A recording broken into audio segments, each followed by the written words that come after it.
American Family News, I'm Steve Pugh. The Supreme Court has made it clear federal and state prosecutors can charge you for the same crime twice. Jared Halpern has more. A 7-2 decision keeps in place an exception to the double jeopardy protection, upholding a rule that allows state and federal governments to prosecute someone for the same crime. The case was started by an Alabama inmate who was prosecuted by both the state and federal prosecutors for having a gun after an earlier conviction. But it's believed this decision could also impact President Trump's former campaign chairman Paul Manafort. Manafort has been sentenced on federal conspiracy and fraud convictions, but is also facing tax fraud charges in New York. Justices Ruth Bader Ginsburg and Neil Gorsuch wrote dissents. In Washington, Jared Halpern, Fox News. The parent company of some major Europe-based airlines is endorsing Boeing's MAX planes with a big order at the Paris Air Show. International Airlines Group says it plans to build its future fleet with the Boeing 737 MAX jet. It has an agreement to purchase 200 of the MAX planes. IAG is parent company of Aer Lingus, British Airways, Iberia, and others.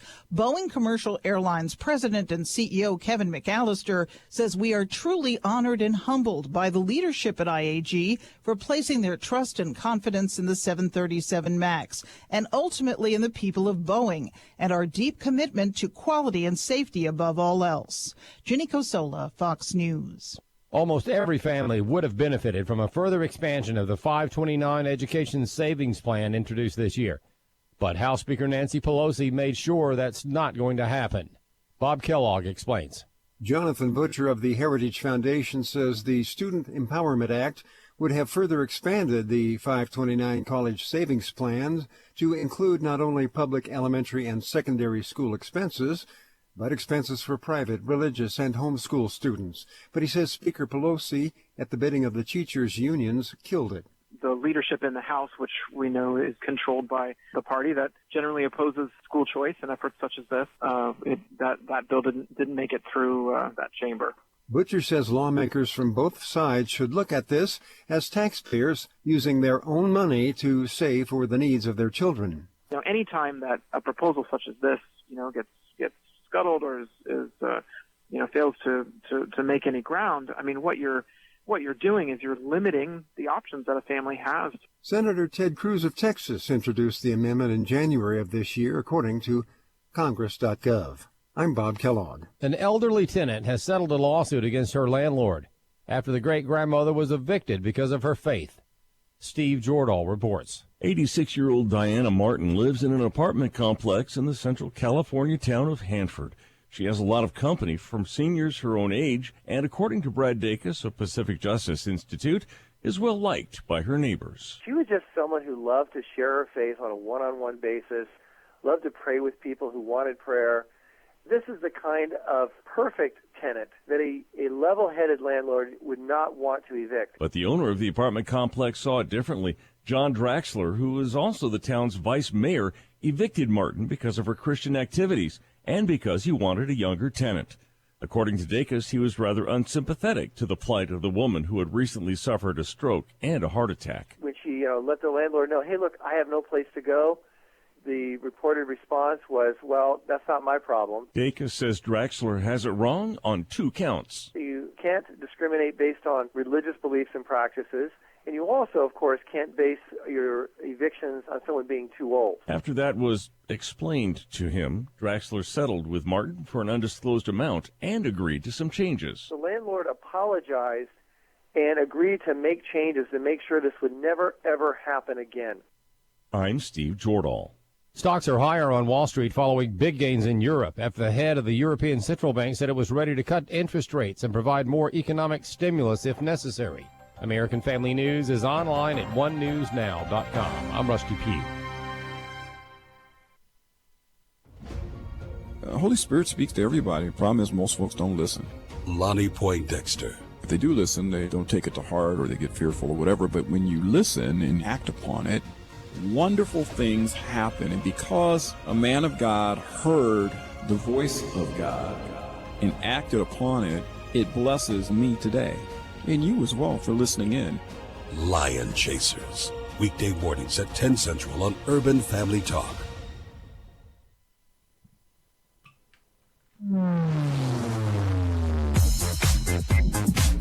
sharp, pointed, and insightful. This is Stacy on the Right on American Family Radio and Urban Family Talk. The mother of all rallies tonight inside the Amway Center. 45 Fest begins. The doors don't open until 5 o'clock, but there are already hundreds upon hundreds of people queued up waiting to get in, many of whom camped out in their tents on the sidewalks around the Amway Center overnight. I feel it's important for us to give back and support him because he's there to support us. We're here to support Trump. We love our president. Support the greatest president of all time. He's going to be uplifting to us, and, you know, we all anticipate that he will be announcing officially his run for 2020. 4 more years! And now, Stacy Washington. 4 more years! Well, it sounds like a little bit of Trump enthusiasm has infected the populace, and oh yeah, we like it. We like it a lot. I love it when he can turn out a crowd of 100,000 when Democrats are turning out crowds of 90. So I like the way that sounds. I'd like to see more of it, and it's going to be pretty exciting to watch all this unfold, all this activity. Meanwhile, here in Stacy on the Right Show land, we have a fantastic program planned for you today. We're going to be chatting with two wonderful, well, obviously we have Hans von Spakovsky coming on later on this week. They're actually going to be in St. Louis. Hans is going to be joining the program on the 19th, which is tomorrow. But today we're going to be chatting with John Davidson. He is a senior correspondent at the Federalist, and we're going to be chatting with him about the border and the volatile history there, because liberals would have you believe that the border has always been this peaceful, orderly place where migrants, not illegal aliens, migrants have, crossed because of love and because of other things that basically are unicorns and puppies. And that's just not the case. So we're going to chat about that with him. We're going to talk about Mexico stepped up's efforts to get people who are in their country illegally out of their country without having them pass through to America. Also, we're going to be chatting about Supreme Court Justice Clarence Thomas asking the Supreme Court to overturn what he calls demonstrably erroneous decisions. And this is kind of important because he's a Supreme Court justice, and he feels that it's time to start putting the ship back to rights. I think it's overdue. I'm surprised it's just him that's calling for this. Where are the other justices? Are they just asleep at the wheel? Why aren't there more of them getting together in their conference and saying, look, this is unconstitutional. This goes against what the founders intended for Americans. And it also makes a perversion of justice the standard of the day, which has to be something they're in opposition to as Supreme Court justices. So we'll discuss that as well. And I want to dig into something today, overarching theme for the show today, that the media is consistently downplaying the Democrats, the ones who are running for president, their extreme proposals. So we're hearing less and less about the things that they've proposed that are extreme, like Medicare for all. We know for a fact that with our budget and our deficit, that we are on a runaway train to obliteration, the end of the United States as we know it, if we don't address our unfunded liabilities, which are Medicare and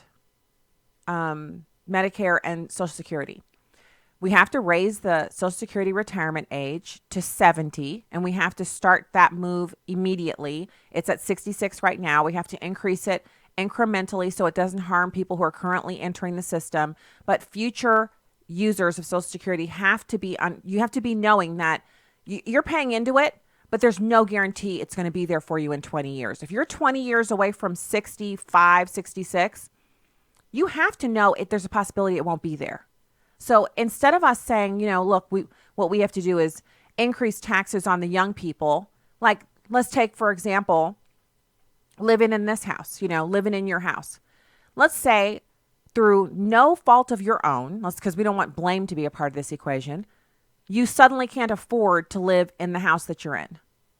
And consequently, you are looking for ways to either bring in more income or reduce the costs elsewhere so that you can afford to stay in the house. And after you've run the numbers every which way from Sunday, it just won't work. Do you then go to your kids and say, every kid has to get a 40-hour-a-week job so we can stay in this house? Or do you put a for sale sign out front and sell it and move into a house that you can afford? I rather think you'd be doing the second one. So the idea that we have to increase taxes, so a lot of policymakers are saying new entrants into the workforce, so anybody who's working now and new people would have to have their payroll tax increased to 33% to keep the current levels of funding, because we're paying money in. All of us are paying money into Social Security, but the money that we're getting back out is far greater than what we've paid in. It's not properly invested and it's not profitable. So the idea that we're going to, basically say to the kids, look, we need to stay in this house. No, we need to sell that house and get into one that's more affordable. That means reducing the amount of benefits that are available to people, making it closer to what they've paid in. You paid in this amount, you're getting a return on your investment of this little paltry 3 or 4% because the government's no good at investing money. And now that's what you get back out. That reality would cause more Americans to say, you know what, I don't want any of my money going to the government for my Social Security. I want to invest my own money. I want to be in charge of investing my own money so I can get a return that makes sense. And if that was happening, then I think people would definitely be, there would be a change in the way we think about these things. And that's only one proposal. The Democrats are also proposing gun registration, gun confiscation, free college. Because if it's free, then its worth goes down considerably. Basically, a college education will be worth nothing if college is free in this country. Now, the college that you still have to pay for, because there'll still be paid options, that'll be worth even more. Instead of increasing competition and looking for ways to stabilize the system, the Democrat candidates for president are proposing ideas that not only are unworkable, they cannot work. Even in a utopia, they can't work. And we know this because if taxing rich people to pay for the care of poor and indigent people and homeless people worked, why isn't it working in California? Look at California. It's run from top to bottom by the Democrats. They have a stranglehold on all of the mechanisms by which you can get elected anywhere in California. They have the highest population of homeless, the highest population of illegal alien residents, and the highest taxes. And they're still not solving their homeless problem. In fact, their homeless problem is exploding under the rule of the Democrats. So everybody would know this if mainstream media would just say, hey, Alexandria Ocasio-Cortez, in addition to saying that President Trump is maintaining Dachau and Auschwitz-type concentration camps on the southern border, in addition to her saying that, and we need to hold her accountable for that, right? They're not going to. But in addition to them talking about her saying that and then demonstrating how historically inaccurate that is, how that comparison won't hunt. They should be talking about the proposals that she has put forward, the Green New Deal, Medicare for all. Just keep going. Let's talk about those proposals. Let's talk about how they either work or don't work, how they're funded, instead of papering over it. But they're not going to. So one of the most important announcements, I think, for this week, which I'm 50-50, or maybe I'm 60-40. I'm 60% in the camp that I wish the president hadn't made the announcement that he was going to live tweet the Democratic debate. Now, I'm over here in live tweet veteran land. I have live tweeted debates since I got a Twitter account, and it's always super fun to do because you have to go fast. You have to compose your tweets and get them out quick and try not to have any typos. And you have to catch the moments where they've said things that are really news. And sometimes in the midst of tweeting, you're not sure if it's news or not, but you just, in your ear is like, that sounds like something. Like, what did he just say? Or what did she just say? And so you live tweet it. The president has announced that he's going to live tweet the Democrats' first debate, where they'll have 20 people. So each person's going to get basically 45 seconds worth of time to talk, unless the debate is like 5 hours long, because the questioners have to ask, the moderators have to ask the questions. But what's funny about the entire thing is that in live tweeting the debate, the president will be able to circumvent the mainstream media's continuing, it's like a campaign for them to clean up and mollify these policies that the Democrats are putting out. They have to rely on the mainstream media to clean up their statements because they're saying things that are just pants on fire crazy, like bullet train to crazy. Not even bullet train. Like, what's faster than a bullet train? They're on high-speed rail to crazy. Just crazy, the proposals that they're making. So the fact that they're proposing these wild and crazy things and that the media feels the need to paper over it for them and kind of whitewash what they're saying to the American people also points to, yesterday we mentioned the polls showing that 4 or 5 of their crazy candidates, Nincompoops Incorporated, they're all ahead of the president apparently in the polling. Remember, they said President Trump had a 1% chance of winning? Well, Newt Gingrich had some things to say about that, about President Trump's reelection prospects. And I thought it was pretty interesting. Here's that audio for you. It's number 5. Well, I think it's tough, but I think when you've had 92 or 93% negative press coverage, the very fact that he's still standing is sort of a miracle. And of course, part of that is that he has had a remarkable economy. People, I think, give him large credit for job creation and for wages going up. At the same time, he's met what he promised his conservative-backed people he would do. He's been very good on judges, very good on deregulation, very good on tax cuts. So he's going to have a fight. It's going to be very tough. But as Scott Rasmussen pointed out this morning, exactly on this date, 4 years ago, Donald Trump was at 1%. And 67% of the Republicans said they'd never vote for him. Now, this is a great campaigner. I think that he believes he's going to win. He believes it's going to be a fight to the finish.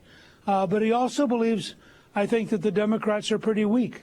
And I'm inclined to agree with him. I think the Democrats could stumble into a disaster if they're not careful. And that's what obviously that's what I'm hoping for. But that's the thing that is so again, I'm going to apply some logic here that may not be appropriate in light of the fact that I'm talking about the Democrats. But bear with me. They already saw what happens when you allow the mainstream media to put their wishes and hopes and unicorn fancies out as news. They knew in their heart of hearts that Hillary Clinton was going to be the next president of the United States, because what other result could be fair and right in this world? In the known universe, there could only be one option, and that was Hillary Clinton. There's no way that Donald Trump, after saying the things that he said about illegal aliens and the border and, whatever, there's no way he could beat Hillary. Hillary was unstoppable. She was preordained. She said she was born to be the United States' first woman president. She was born to step into that role. Now, again, that could have been the truth, but obviously it wasn't, and she wasn't put into the presidency. And part of that was because she believed the hype just as much as they did. She saw the polls that showed that she was winning no matter what. She saw the reasoning behind the methodology. She saw a lot of different people saying a lot of different really interesting things about her and her candidacy, and so she went with it. Now, what's funny is, they have this play on Broadway about the Clintons, and it's actually closing early, which on Broadway and off-Broadway shows, a play closing early is basically an announcement of a failed play. And it's embarrassing, but that's what's happening, because the Clintons have served all of the possible uses that they could have served. They are no longer influential, and so they're over. And so it's just interesting to hear people kind of, obviously we have the ability to say, what happened on this day 4 years ago? What happened on this day 3 years ago? When in the 2016 election, we know what the polls showed. We know what the talking head said, but what exactly brought on that? It's an extended death march that these people have been on for the past 2.5 years. And they haven't moved through the stages of grief. They've just been in denial the whole time. Denial and angry refusal to accept, which they call the resistance. And we can go back and we can see exactly what it was. It was that they were set up by their own media to believe something was impossible. And when that impossible thing happened, then they were left with the pieces, just, shattered pottery to try to put back together without even so much as super glue. That was their psyches. They're just literally broken. And they're setting themselves up for a repeat of that. 100,000 people, most of whom are now in tents waiting to see the president tomorrow, versus 90 people for Joe Biden. When we get back, we will have John Davidson. Let's keep it here. I've been leading tours to Israel for over 25 years. Hello, everyone. I'm Tim Wildman, president of American Family Association and American Family Radio. I started going to Israel with my dad in the 80s and learned how to lead tour groups. And so been doing it ever since. And now my wife has joined me, Allison, and we love taking folks who support AFA and listen to AFR to Israel. And we'd love to have you come along with us as well. That's in March of 2020. We're letting you know ahead of time because we know that people need as much advance notice as possible to get ready for a trip like this. So if you want to go with us to the Holy Land in March, go ahead and get the information at twholyland.com. That's twholyland.com. All the information on the March trip to Israel is posted there, and hope you can join us. Hi, I'm Crawford Loritz with a Legacy Moment. For years, I served on the staff of Crew. In the summer of 2001, at our staff conference, Steve Douglas was officially installed as the second president of Campus Crusade for Christ. It was a moving time. Bill Bright, the founder of Campus Crusade for Christ, charged Steve to be true to the mission and calling. Then the leadership gathered around Steve and his dear wife, Judy. We placed our hands on them, and we prayed that God's favor and blessing would rest on them. Not too long after that, Dr. Bright went to be with the Lord. But that was a scene I'll never forget. David experienced something similar in 1 Kings chapter 2, verses 1 through 3. Here David passed the baton to his son Solomon. Listen to these words. As David's time to die drew near, he charged Solomon his son, saying, I am going to the way of all the earth. Be strong, therefore, and show yourself a man, and keep the charge of the Lord your God to walk in his ways, to keep his statutes, his commandments, his ordinances, his testimonies, according to what is written in the law of Moses, that you may succeed in all that you do and wherever you turn. Essentially, David charged Solomon with three things. Number one, David made Solomon understand it was his time. Number two, David challenged Solomon to be a man.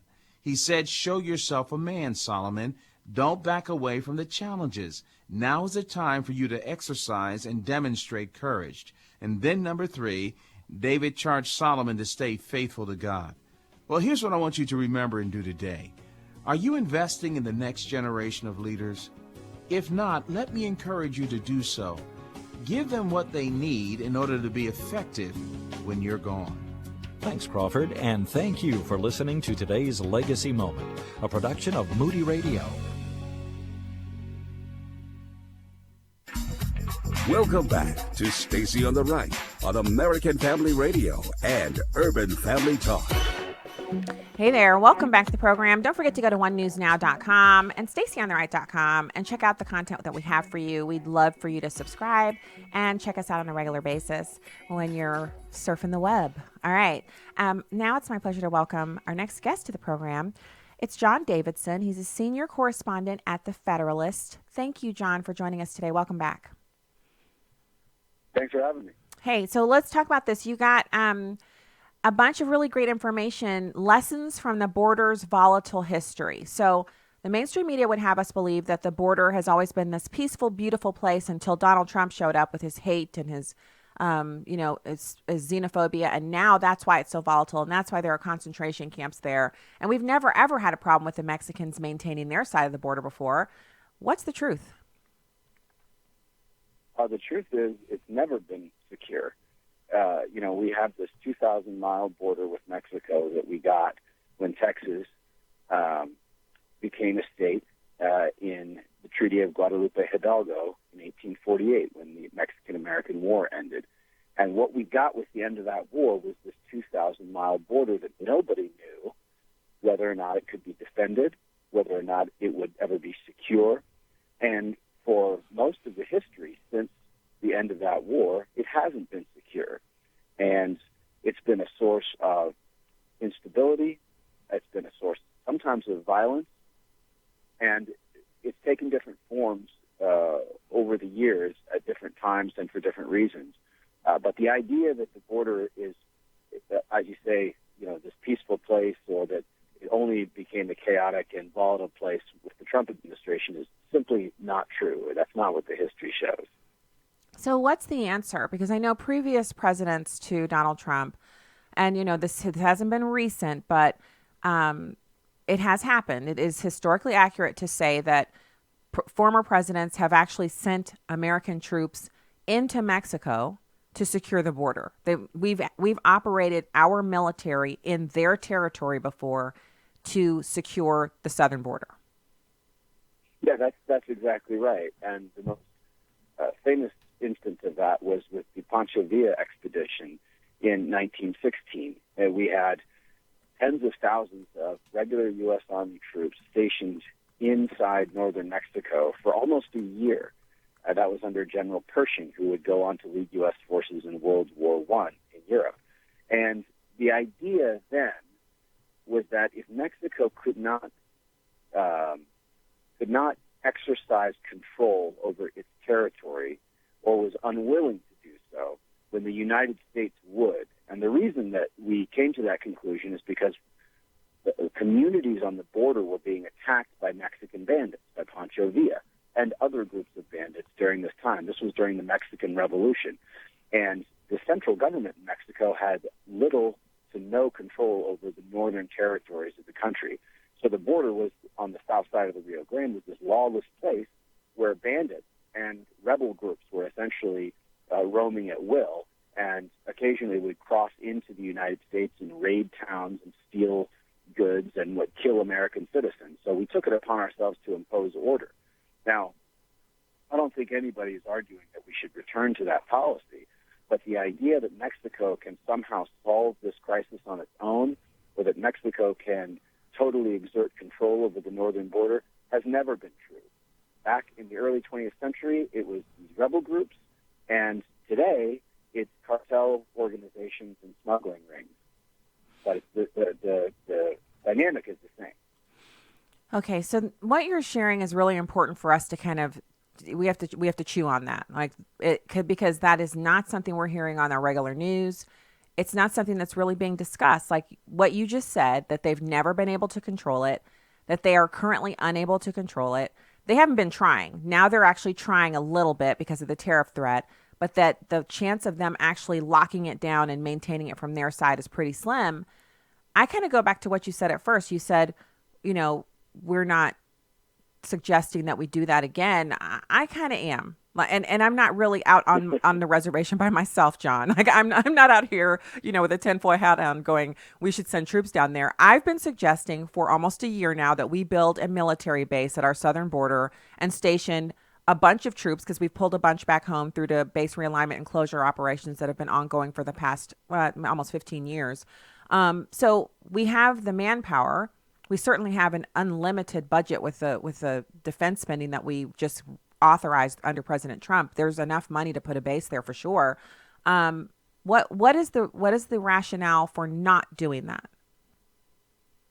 Well, I think what we need to think about doing realistically is a more closer partnership with Mexico.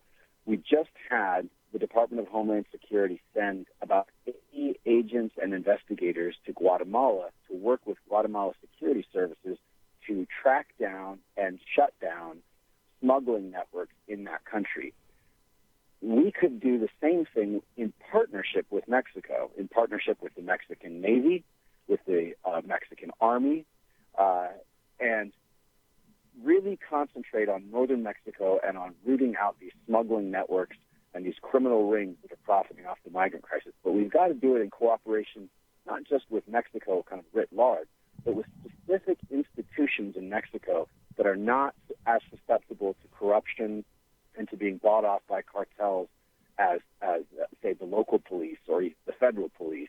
And certainly this idea that the Mexican National Guard, which was year, 1,000 National Guardsmen down to the Mexican-Guatemalan border is going to solve is a fake. You could have confidence in the Mexican National Guard. You're talking about a country in which its major institutions, including some branches of the military, have long been corrupted, where corruption goes to the highest levels of the government. We need to be smart about how we collaborate with Mexico, but we do need to collaborate with Mexico, and we do need to help them because they can't solve this problem on their Okay. So, all right. So you're saying it'd be much more cost effective instead of spending the dollars on building a base to just partner with them. But what about the designation of the? So I accept that. I think you're an expert, and I think your response has merit there. I could give that some more thought about what is the most cost effective way of getting the goal accomplished, which is getting the border to much more semblance of being like we're a sovereign nation and so are they, and we shouldn't have a wide open border. But what about, John, the designation of the drug cartels as transnational terror organizations instead of just, because right now they're designated as kind of like racketeering organizations, which allows us a certain amount of leeway in dealing with them. But if they were designated terror organizations, then that would open up whole new frontiers of options with our U.S. military coordinating with Border Patrol to eliminate these bad actors. Yeah, I mean, it would also open up new frontiers of us being able to collaborate with Mexican authorities, as I was just talking about. You know, we have these anti-terrorism partnerships all over the world as a result of changes after 9/11. You know, in every corner of the world, actually, where the U.S. military partners with local military forces and federal police forces in dozens and dozens of countries that have terrorist presences in them. So I think that the idea that, you know, we could do something similar with the cartels in northern Mexico and bring a lot more resources to bear on that, you know, partnering with Mexican military forces, there's some merit to that. I think that's been suggested by Representative Chip Roy from Texas, among others, recently. And I think, you know, that could be one approach that might be effective, you know, among others. So do you have any insight into why it would take? So why wouldn't the president be moving on that? I understand the tariff threat has made a huge difference, and that's finally some good news. But after 2.5 years of wrangling with the Democrats to no avail, John, why wouldn't the president immediately go to that designation? Because that is something that is outside of Congress. It's outside of the courts. It's well within his purview to do as commander-in-chief of the U.S. Armed Forces. And then it opens up these other avenues that you've described. Why not do it now? I think there's a failure of understanding on a fundamental level with the administration about what the problem is and how to get at it. I think the administration is looking at this the way it looks at negotiations with other countries over trade disputes and tariffs, and thinking that, you know, the threat of tariffs is going to make some lasting difference. The actions taken by Mexico are almost entirely window dressing. They're doing it to avoid tariffs, but there's no way that these things are sustainable or that there's any real strategy behind the deployment of National Guard troops or any of the other measures that Mexico has announced that they're going to sort of crack down, you know, on the illegal immigration. I don't know why there's a failure to understand what the problem is. There's another aspect of this that we haven't touched upon, and that is the fact that almost all of these migrants from Central America who are claiming asylum are in fact economic migrants. They're coming here because, for whatever reason, their countries are impoverished. They have nothing. Their farms or crops have failed, and they're coming north. But they're not refugees or political asylees in the traditional sense.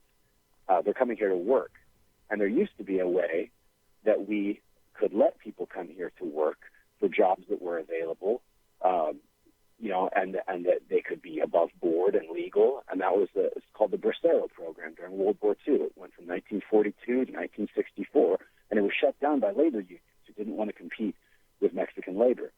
We need some sort of 21st century Bracero program so that these Central Americans, most of whom are coming here to work, can do so in an above-board, regulated way, and we can actually control the flow of labor across the border and get them out of what is essentially a black market for labor right now.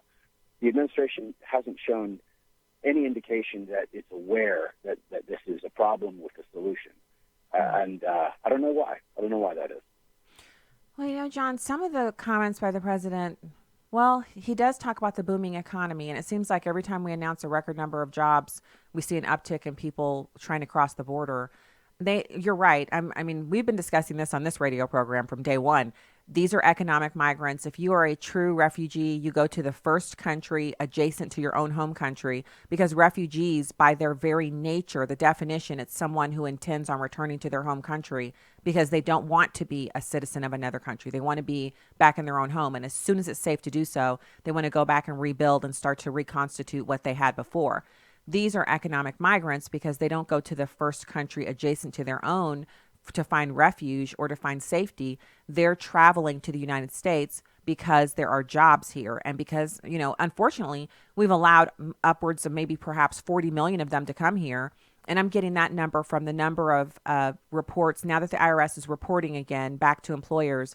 The number of individuals who have a Social Security number that does not match their name and address, so in other words, it's fraudulent Social Security use from in the workplace, is 49 million. Now, admittedly, some of those would be Americans, but the majority of them would be people who are in the country illegally. That number flies in the face of the 11 million that's been forced down our throat for all these decades, and I think it's much more close to accuracy, and that number is exploding because of the current activity on the border. I don't know. I feel like the president has a grip on what's going on, but then as you're explaining that, I'm like, well, I mean, does he really know about that? Like, do his advisors, like Stephen Miller is the expert here, does he understand what you've just explained? I don't know. The fact is, though, based on everything that you just said, people in the United States, employers and businesses in the United States are hiring illegal immigrants. They have been for years and years and years. And when the economy is booming here, when you have less than 4% unemployment, less than 3.5% unemployment in some parts of the country, there are a lot of jobs available that are only going to be filled by foreign labor. And U.S. employers, U.S. firms are hiring those people. The only reason a Central American farmer would sell his farm, sell everything he has, himself and his family and his children at great risk to hire smugglers and pay off cartels and corrupt officials and travel thousands of miles north to get into this country is if he knew with almost certainty that there would be a job for him here in this country. And a lot of the migrants I've talked to will not only say that they have a job lined up, that they know where they're going, they know where their contact is, they already have a job lined up, they already have relatives and family members here. They're coming here for work, and they're coming here for work because they're getting hired. And so we need to bring these people out of the shadows. We need to get them out of the black market for labor and into the mainstream, and so that we can regulate it like we do with everything else, so we can know who's coming here and who they're going to work for and who's hiring them. This is a huge the illegal black market in labor accounts for almost all illegal immigration, almost all of it. If we can get a handle on that, we can get a handle on the migrant crisis. So when you say bringing them out of the shadows, because I'm honestly any kind of, and this is my opinion, John. We're just talking here, but in my opinion, anything that puts people on a path to citizenship after they've come here illegally just so they could work, basically incentivizes more people to come. So what do you mean when you say bringing them out of the shadows? You don't have to put them on a path to citizenship. You just need to know who they are, who they're coming here to work for, what the conditions of their employment is, and know who they are. Okay.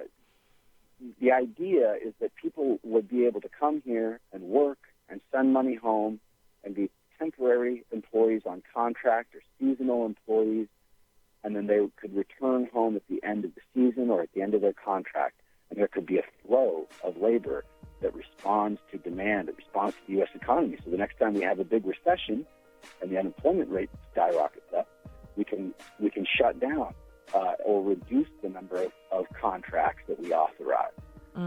There's a way to regulate, and it's not going to be perfect, but it's going to be better than what it is now. Fantastic. We used to do this, and we could do it again. And I agree with you. Absolutely. John Davidson, thank you for the informative talk and your time today. Senior correspondent at the Federalist. I'll post the link on Stacy on the Right on Facebook. Thank you so much for being with us today. We'll be back with more after this.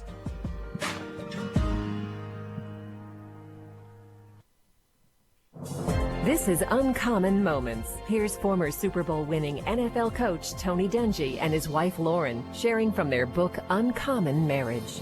The late Stephen Covey said, "It's easy to let the urgent things of life crowd out the important things of life.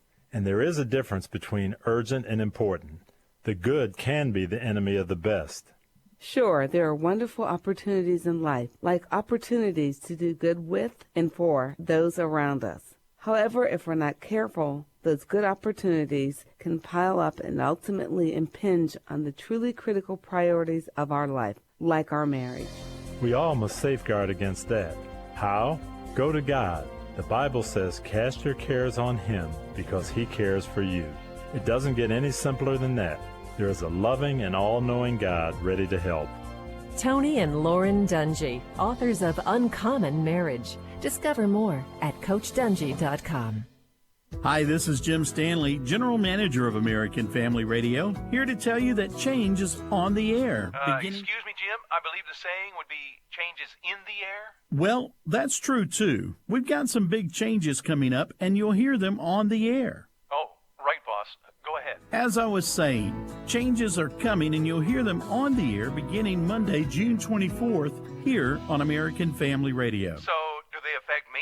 I mean, are we cool here? I mean, we're cool, right? Pastor Joseph Parker. You know, obviously when things are going well, it's much easier to have an attitude of thanksgiving and praise to the Lord. But even when things are going difficult, it's important to know, too, there's never a time that's inappropriate for us to thank and praise God. Now, some may ask, well, what about when you're going through difficult times, when you're walking through the valley of the shadow of death? We can have two different responses. We can worship or we can whine.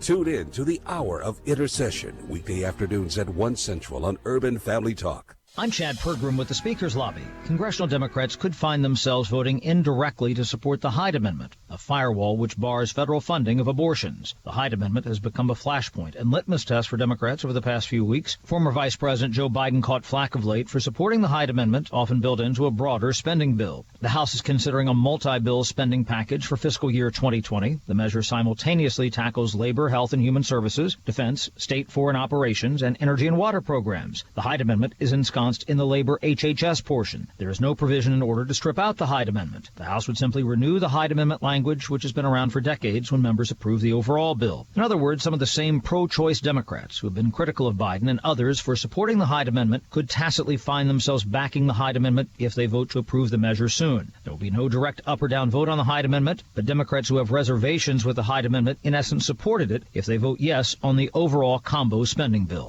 With the Speaker's Lobby, Chad Pergram, Fox News. Welcome back to Stacy on the Right on American Family Radio and Urban Family Talk.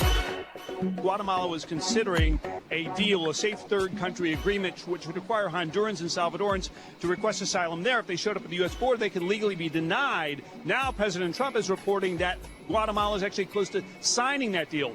The U.S. has also asked the same thing of Mexico, but they have so far refused. However, I got to tell you what is happening here in Mexico is light years compared to what it was 7 months ago when they were offering these migrants work permits, visas, health care, housing, when federal police were actually putting migrants on trucks going to the U.S. Now, what they are doing is they're checking buses like this, and you can't see it because this one's big, but all the buses and the public traffic, the taxis, they're checking them out, going aboard and checking everyone's papers, and if they are not in order, they will be deported. So Mexico is now deploying about 6,000 National Guard, not just to checkpoints like this, not just along the river, which does offer some deterrent, but they're also going to choke points like bus stations, truck stops, going to the rail yards where migrants are basically going so they can thin out the number of people who are currently in the pipeline with the idea, of course, that fewer people will ultimately show up at the U.S. border, Texas, California, Arizona, and so forth. Welcome back to the program. So I'm happy to hear that. I'm happy to hear they're finally doing something. But John Davidson, senior correspondent at the Federalist, and during his interview last segment, he raised some very, very prescient concerns, things that we can't deny. We cannot deny that Mexico is a very poorly run country. And guys, so first let's put a pin in it for just 1 second. When I say that Mexico is a very poorly run country, am I saying that because A, I'm a racist against Mexicans, B, I hate Mexico, the country, or C, because there are plenty of data out there that prove to us that Mexico is a poorly run country. If you answered C, you are correct. A, people who answered A and B, go stand in the corner and don't come back out until someone says come out. And I won't be there, so you'll be there for the rest of your life. This is not about me hating Mexico or hating Mexicans or Guatemalans or El Salvadorans or what are the other ones? Guatemala, Mexico, El Salvador, Hondurans. I don't hate any of these people, but their countries are poorly run. Now they have some of the most beautiful countries on the planet. If you look at the images online of the beaches and coastlines of these countries, it's unbelievable. They also have crazy hot weather, like crazy hot. I get to complaining here in St. Louis. When it gets over 90, I just start, it's like the Wailing Wall has been unleashed and someone put me in charge and I've got the only microphone. I'm just like, oh, run into the air conditioning. I'm running to the pool. I just don't know what to do. Now, I'm not like that when it's 90 degrees and I'm in Florida on vacation, so figure that one out. But now we can take the pen back out and go back to the truth here.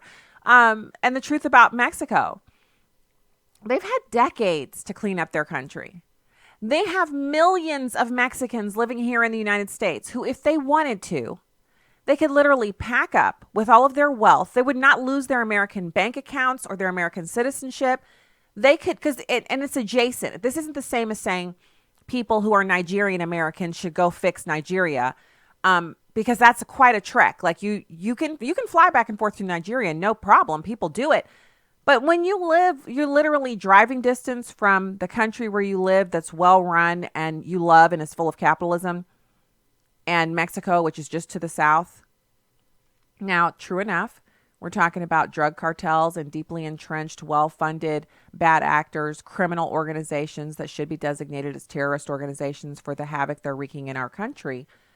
But can we just stop for 1 second and talk about how if La Raza was really a thing, if La Raza really cared about Mexico and Mexicans, they would organize they could have rotating groups of Mexican Americans traveling to Mexico and making a difference. They could overthrow the government of Mexico. Do you understand how many tens of millions of Mexicans live here? Last census put their numbers at 18%. 18% of 300 million. And I'm not saying 324 right now because we know at least 20 to 30 million of that 324 are illegal aliens from south of this border. Guatemala, Honduras, El Salvador, Mexico. So the 18% who are here lawfully, who hold American citizenship and can go back and forth to Mexico at will, and believe me, they do, go to their Instagram accounts.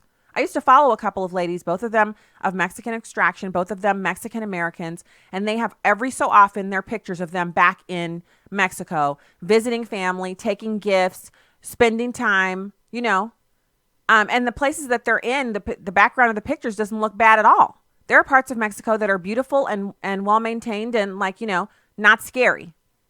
But it's not our southern border with them. Okay? So 18%. Let's think it through for a second. There are roughly 40 million and we're at 13%. So we're looking at more like 52 million Mexicans. 52 million Mexicans. Now, let's take out the bottom 20%. And say just 80% of those Mexican Americans said, I'm sick of the negative reputation. I'm sick of this idea that Mexico is a pit. I'm sick of flying the flag on May the 5th on Cinco de Mayo and celebrating and acting like Mexico is a place I would ever go live. I'm not here cranking out the babies every other year and being an American, a Mexican American as they call themselves, because Mexico is so great. I'm here because America is that great. And I don't want to go back down there and live, but I need to do something for my people. Because, on Cinco de Mayo, it's all about Mexico. So why not? Why not do something about it? After all these decades, we know that the Mexican government's not going to do anything about it. And this is a problem. This isn't a situation where we're talking about occasionally we intermittently have, some illegal immigration. No, we have it 24/7, 1,000 folks a day dumped off into American cities. They have no place to go. And he did say, John did say that, these people often have somewhere to go. They often have family that they're going to, but a lot of these people don't. So it's not every one of them that actually has a name and an address where they're going. And if you've ever been, so when I went down to, let's see, where did I go? Oh, I was just in Tupelo for Sherathon, and I flew through Dallas. And I'm not kidding you, so I didn't ask, so this is just speculation, but there was this lady, and I mean, she was so happy. It was like she was cartwheeling, and she had this little girl with her that looked like she was from Honduras or El Salvador. And the little girl was clean. Her hair was cut and looked freshly cut. But just looking at her and how happy the woman was, and the girl looked really hesitant. And she was just like, really, like, not like American kids who look you dead in the face and they either give you a look or they smile or they, look at you and look away. Not like kids that we see all the time that are Americans. This little girl was clearly out of her element, and they were in the airport together. And they were riding the train. You have to ride this rail system around the Dallas airport to get wherever you're going, Love Field.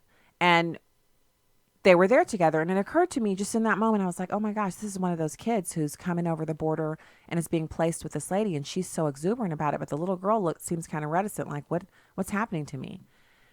And in that moment, I felt so much pity for the little girl, because of all the stories I've heard about what's happening to these children on these journeys and how the kids are getting rented out and et cetera, et cetera. And I thought, oh, I hope she's not one of those ones. I hope she just, however she made it here, I hope she didn't have that experience. And then they got off at their stop, and I kept on riding into my stop, and I got off at my Seagate and went on, and went on where back to where I was going. But I just think it is so crazy that none of these things are being discussed.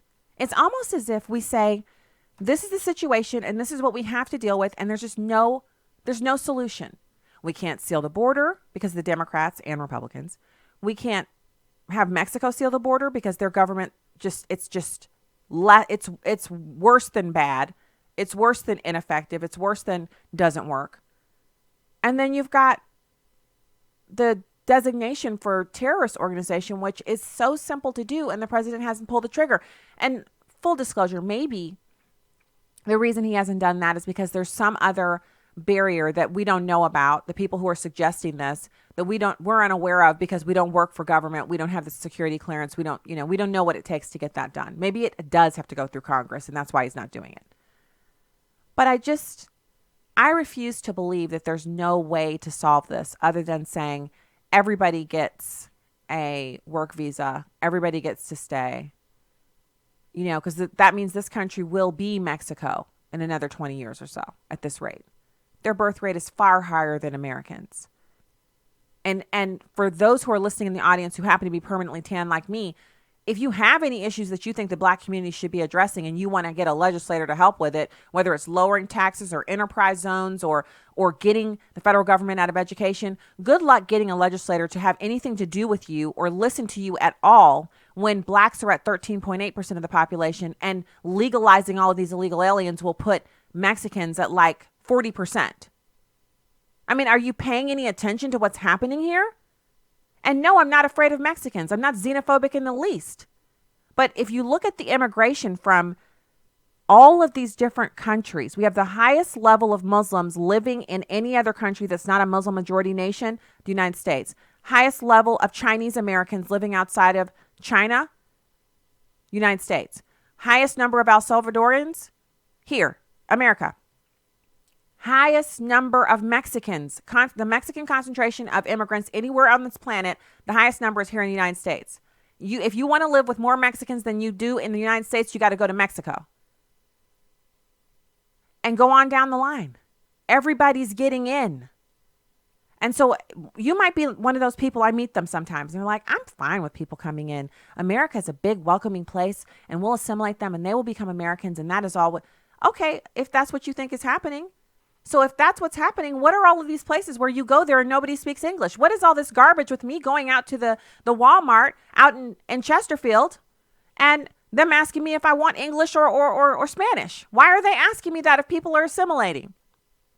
Why are immigrants, I don't know if they're legal or unlawful, I don't know who these people are, yelling at me in the parking lot in Spanish? Why are these people doing that if they've assimilated?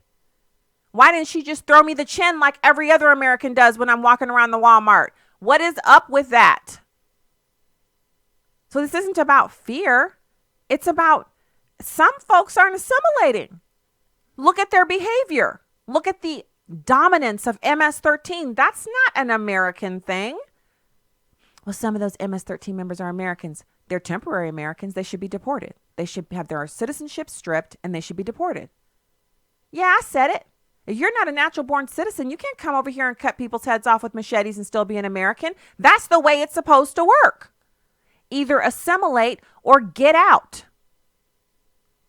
There's nothing to be sorry about. There's no fear involved. I don't know if you're looking, if you don't believe me, if the sound of my voice doesn't sound unafraid, you can go to the live stream on Facebook or YouTube. You can look at my face. Look at my face. I'm not afraid.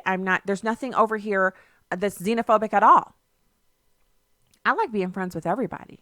I like the fact that we have such a beautiful culture here that welcomes anyone from anywhere. You want to be an American, bring it on in.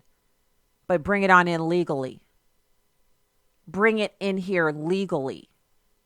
Nobody's playing with you. Nobody. This is real stuff that we have going on here. So we will be getting to this poll that shows Ocasio-Cortez has a terrible approval rating in her own district. I will touch on her comments about the whole, she's comparing Donald Trump to his behavior to that of the Holocaust. So spurious, so absolutely unsupportable. And because I've been asked, I will just say briefly about the Kyle Kashuv thing with him getting accepted to Harvard. So you know that in order to get accepted to Harvard, you have to have a 4.0. They have 45,000 or so applications a year, and they accept 4% of that because, the school is only so big, they can only accept so many incoming freshmen. So it's highly competitive. And one of the ways that obviously celebrities, kids who have a 4.0 can get in, it's they do a balancing act. They have a mix of celebrities and the children of important people, legacy admissions, and then, of course, people from every walk of life. Poverty-stricken individuals who are on scholarship 100%, but they have that 4.0 and their SAT is 1550. You see what I'm saying? So Kyle Kashuv is one of those people who has the grades to get into Harvard. But when he was 16, he had some unfortunate racially charged comments that he made on some Google Docs. And his enemies have saved those Google Docs and they sent them over to Harvard to get his admission rescinded. And so Harvard has done so. And so on the one hand, you have David Hogg, he's actually a brain dead nincompoop. He's going to go to Harvard in the fall. But out of all the stuff that David Hogg has said, and I've disagreed with every bit of it, every syllable, every written, typed letter, every bit of it, he's never been racially charged or anti-Semitic that we know of. And so people are really upset about Kyle Kashuv, and I think he's a great kid. God can use this to work it out for his greater good. He's obviously not going to Harvard. If you feel it's a double standard, you may or may not be right. But I'm not willing to spend a lot of time and my energy getting all head up over it because there are just such bigger fish to fry. I really think he's going to end up going to a great school anyway, and so I'm not worried about Kyle. I think he's going to be all right. All right, if you're leaving us now, God bless from the Heartland. If you're sticking around, we have more Stacy on the Right up next.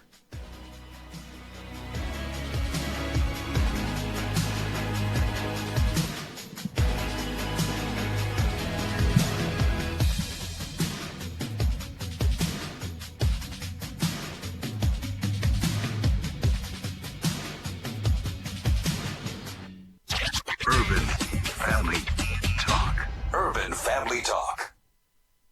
You only want to donate to biblically sound organizations. So as a federal or state employee, why not choose the American Family Association Combined Federal Campaign Designation 12037? Of the organizations on the CFC list, AFA is one of the few standing for you and your family. By choosing 12037, you help make it possible for us to continue. Truth, wisdom, Empowerment. Urban Family Talk, a ministry of the American Family Association. American Family News, I'm Rusty Pete. A Navy SEAL facing a war crimes trial says he's not guilty. Jeff Manasso reports. 40-year-old Navy SEAL Edward Gallagher has pled not guilty to premeditated murder and aggravated assault charges stemming from the alleged killing in 2017 of a captured terror suspect and for allegedly shooting at civilians during his final of 8 deployments in Iraq. The defense saying the prosecution's case is full of holes. The defense plan for the next days and weeks is to annihilate the government's case, to show that Eddie Gallagher is not guilty. The lead prosecutor was also tossed from the case for misconduct. President Trump has also said that he's eyeing pardons for several military members accused of war crimes. Edward Gallagher is believed to be one of them. Jeff Manasso, Fox News. The Pentagon is sending 1,000 additional troops to the Middle East amid rising tensions with Iran. Rachel Sutherland reports. Republican Senator Tom Cotton calls the deployment of troops to the Middle East a prudent measure, telling Fox's Martha McCallum. If the United States and Iran are on a collision course, it's only because Iran continues its 40-year low-level war against the United States. House Speaker Nancy Pelosi issued a statement calling for a congressional briefing on the plans, citing concerns the deployment may escalate tensions with Iran. The Trump administration blaming Iran for attacks on 2 tankers in the Gulf of Oman last week. In Washington, Rachel Sutherland, Fox News. Officials are still looking for a motive in yesterday's shooting at a federal building in Dallas. More from Tanya J. Powers. Investigators are searching for the answer as to why a 22-year-old Army veteran wore a mask and bulletproof vest and opened fire outside a federal courthouse in downtown Dallas. Brian Isaac Clyde was killed by federal officers after he approached the entrance of the building and started shooting. Witnesses say they heard 10 to 15 shots.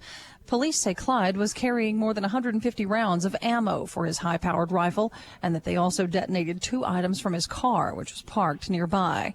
No others were hurt in the incident. Tanya J. Powers, Fox News. The battle for the religious freedom of churches in California has been joined. Steve Jordahl reports the state's legislature is attempting to tell pastors what they can and cannot say to certain people in deep pain. California Assembly Concurrent Resolution 99 states as fact that being LGBT is not a disorder or deficiency, that attempts to help a person struggling with same-sex attraction is harmful, and it blames churches and faith-based counselors for the epidemic of suicides within the LGBT community. Brad Dacus is with Pacific Justice Institute. This Assembly Concurrent Resolution 99 is an outrageous violation of the state deciding to pressure what pastors teach and preach as they minister to individuals who are struggling with same-sex attraction or gender identity issues. A concurrent resolution in the state legislature carries no weight. It's a recommendation, at least at this point. The resolution's author, Assemblyman Evan Lowe, pulled a bill last year that would have banned so-called conversion therapy in California after he said he had, quote, productive conversations with opponents, including pro-family religious groups. They couldn't have been too productive because concurrent resolution 99 literally targets those same groups, something his original bill with its exemptions for churches didn't even do. Dacus says things will get worse before they get better. It's resolutions like these that serve as the body blows to people of faith and churches before the state finally comes in with a legislative knockout punch. I'm Steve Jordahl. Facebook is creating its own currency. Jenny Casola explains. Facebook says it will launch a cryptocurrency called Libra. It's promising the service will be a secure blockchain-based payment system for mainstream users. Libra is expected to debut next year on its Messenger and WhatsApp services and also as a standalone app. It can be used to pay for things and send money. The Wall Street Journal says Facebook will manage Libra through a group that includes Uber and more than a dozen other companies. Each will contribute $10 million toward the project. Jenny Cosola, Fox News. For American Family News, I'm Rusty Pete.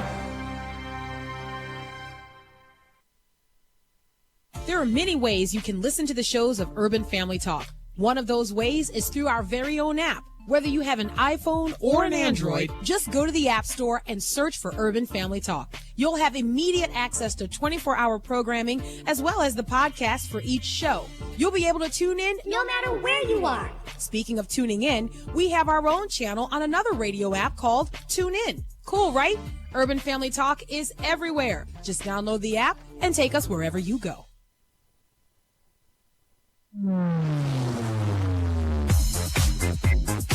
She's sharp, pointed, and insightful. This is Stacy on the Right on American Family Radio and Urban Family Talk.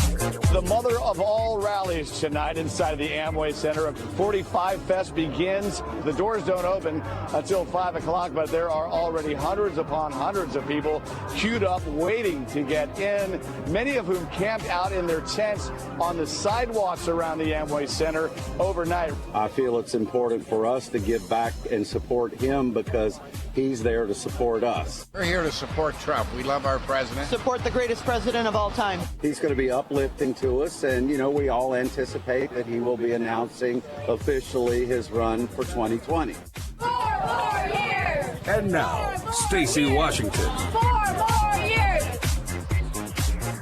Oh, yeah. Yeah, 4 more years. We'll see what happens, won't we? But the campaign announcement is coming, and it is pretty exciting to see the level of just people are just losing it. They're just happy to be there, and I think it's fun. I think it's nice to see. In the interest of go to the order, let's well, first of all, we do have one more. We're going to go to audio cut 1 here in just a minute, and we're going to have Blair Ellis, RNC National Press Secretary. She's going to call in, but right now, Justice Thomas talking about actually asking the Supreme Court to overturn demonstrably erroneous decisions. So we're going to discuss that. What we'll do is first, call lines are open, 866-963-2037, 866-963-2037. You can call in and join the show. We will be chatting with Blair next segment. I want to get into this audio by Art Del Cueto. He's a vice president of National Border Patrol Council, ripping into Ocasio-Cortez over her concentration camp remarks. And then I want to launch into her, also her poll numbers. Her approval rating in her own district is actually down because people there aren't getting what they were promised from her. So here is this soundbite in number 1. I haven't seen her down here in Arizona, I can tell you that. And when any individual makes that reference, it loses all its interest in me. It's disgusting to compare concentration camps to what the men and women are doing here protecting our country.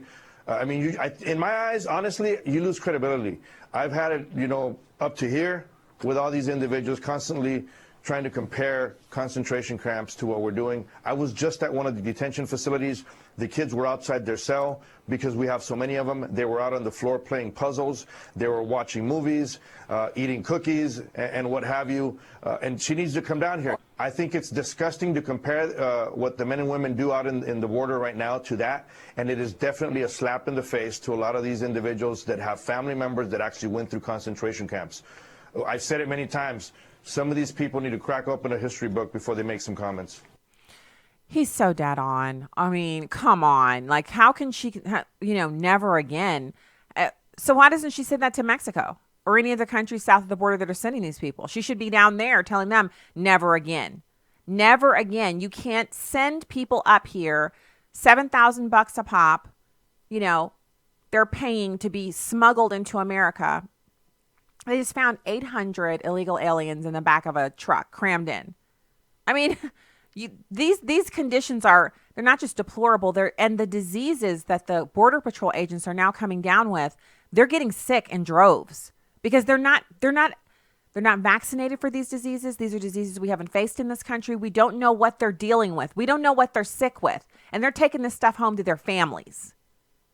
But, by all means, let's talk about this from the perspective of the people who are coming here because they're the only ones that matter, right? The Border Patrol guys, they don't matter. Their family members, they don't matter. American citizens who've lost their children, spouses, loved ones to illegal alien crime, they don't matter. The only people that matter are the ones who are coming here illegally and how they need someplace to work.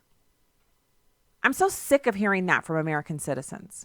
Like, if you have that much love for people from other countries, why don't you go live down there and take all of your well-meaning, you're just got so much philanthropy in your heart. You have so much giving. You're just so charitable. Take your charitable self and all of your assets down there to one of these countries and start making a difference. Instead of sitting up here in posh America with your feet up, tweeting or making comments on YouTube about how these people, these are good. Okay, if they're so good, why don't you go down there and live with them? Why don't you take 10 or 20 of them into your home? You like paying higher taxes. You're so progressive. You're so much better than the rest of us. The rest of us are xenophobes and we hate everybody and we're scared. But you're brave and you have a lot to give and you're just loving and you're open and you want to bring some people in. So bring them in. Put your money where your mouth is. Or shut up. Just let the rest of us do what we do and have our thoughts and our processes without the sound of your voice or having to read your comments and your tweets. You're wishy-washy. You don't do anything. You just do a whole lot of talking about how, well, I just feel like what we should do is accept everyone. Well, won't you accept a whole bunch of everyone into your place? Bring them into your home. Put these people with these diseases we don't know and haven't vaccinated against in bedrooms with your kids. Let them go to your kids' school. You be responsible for bringing them up to snuff and assimilating them into America. Oh, I'm sorry. What do I hear? Silence. Whenever you say put your money where your mouth is, bleeding heart liberals, their little lips go together. And they press their lips together really tight. And then they stick their finger in your face and say, well, and start name calling. I've already been called all the names and I'm bored with you. I'm bored with your constant lack of ability to put your money where your mouth is. So apparently AOC is not putting it down in her home district. So the group that commissioned the poll, because full disclosure here, I don't have to paper over the results for you like the mainstream media does. I think it's much more interesting if we tell the truth about what this story is about. The story is that there's a group called Stop the AOC PAC. They're not a fan of AOC, and they've commissioned a poll, and they've already filed an FEC complaint against AOC already. So they're already in mobilization mode to get her out of their district. They don't want her. Now, the pollster is called Mobilize the Message, and they found some shocking results, including a very low 21% approval rating. Now, I'll say the same thing about this poll that I say about the polls about President Trump. The proof is in the pudding, and you take it with a grain of salt. It could be dead on accurate. It could be partially accurate. It could be not even worth the paper that I printed it out on, which is coincidentally paper from Office Max. So, it's not expensive paper. So the DC Examiner examined their findings and came up with the following analysis. 42% of the people in the district are unfamiliar with AOC. 51% have an unfavorable view of her. 33% are ready to vote against her. And only 13% answered in the poll that they would vote for her.